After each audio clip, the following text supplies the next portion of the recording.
Join me here at Dundee Museum of Transport to find out exactly what the Dundee connection is. What an amazing place to visit! Dundee Museum of Transport has something for everyone.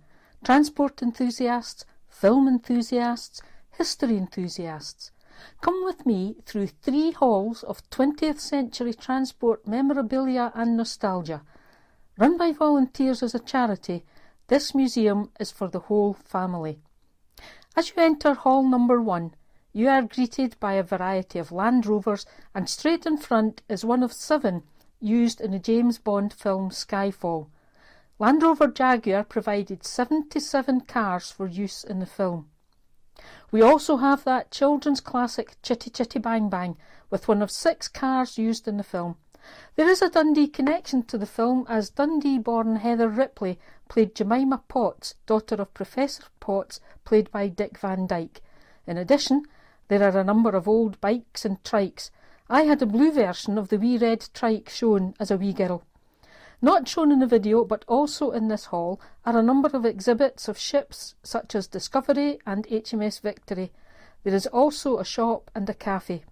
On my visit, there were young families with excited kids enjoying the exhibits, and a few big kids who were equally happy. To make sure you don't miss future videos, why don't you subscribe? It's free, and hit the notification bell so you will be notified when I post new content.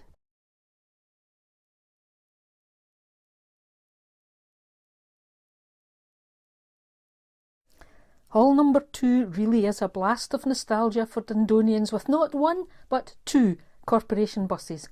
You can almost smell the diesel engines and hear the clack of the ticket machines, with the clippy telling you to move on as you step onto the buses and back in time. Do you remember being jolted on one of these seats every time the bus went over a bumpy road? This hall also has one of the early horse-drawn ambulances and an old truck which would have carried all sorts of goods. Here we see it with a bale of jute, just as it might have been in days gone by. The flatbed truck also has some other exhibits, including an old motorbike. The railway is a huge part of Dundee's history, and we can see scale model replicas of tracks and a very realistic old waiting room turned into a museum of the Tay Rail Bridge disaster of 28th December 1879, with the loss of 75 lives. Each of those lives is remembered in a roll of the dead shown on a screen in the corner. The exhibition tells the story of some of those who lost their lives and brings home the tragedy that represents real people and not just statistics. As we leave hall number 2, don't forget to look at the exhibits on the wall to your left for more interesting facts. If you thought the first 2 halls were full of superb exhibits and interesting facts, then hall number 3 is a veritable cornucopia of all things transport. From the old fire engine complete with hoses and other bits and pieces to the 1947 Jowett Bradford saloon car lent to the museum by a private collector.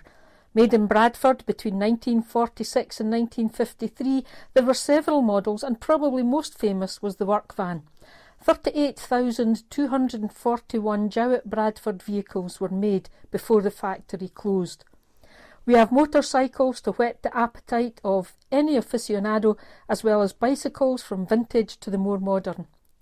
This hall has a fantastic demonstration of electric vehicles, from the Scamp of the 1960s, the Sinclair C5, who doesn't remember that being launched, and the other early vehicles such as a Peugeot 106.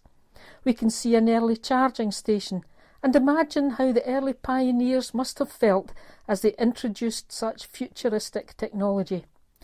There is a Jaguar automatic gearbox in pristine condition, and one can only begin to imagine the engineering involved in this.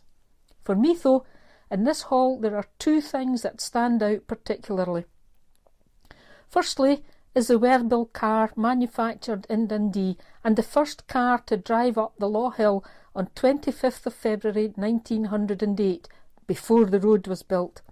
Sadly, only 9 were built by the brothers William and Edward Rakes Bell, and their workshop was on South Ward Road. Secondly, and this is something I hadn't been aware of, is a place of aviation in Dundee's transport history. Preston Watson was a Scottish aviation pioneer born in Dundee. He conceived the idea of controlling an aeroplane in flight with what he called the rocking wing method. Essentially, a secondary, smaller wing mounted above the main wing on an A-frame that could pivot on its longitudinal axis. Watson was a contemporary of more well-known aviation pioneers Elliot Verdon Roe and Geoffrey de Havilland. And as if all this wasn't enough, head into the back of the hall and we have two 50s, 60s style garage workshops set up, and if you're of a certain age, these will certainly take you back in time with a police Morris Minor car and a Volvo P1800. This was a rear-drive sports car manufactured between 1961 and 1973. It has seen better days for sure. If you're enjoying this video, do me a favour and hit the subscribe button, click the notification bell and leave a like or a comment below. It all helps the YouTube algorithm, and I'll see you in the next video, coming soon.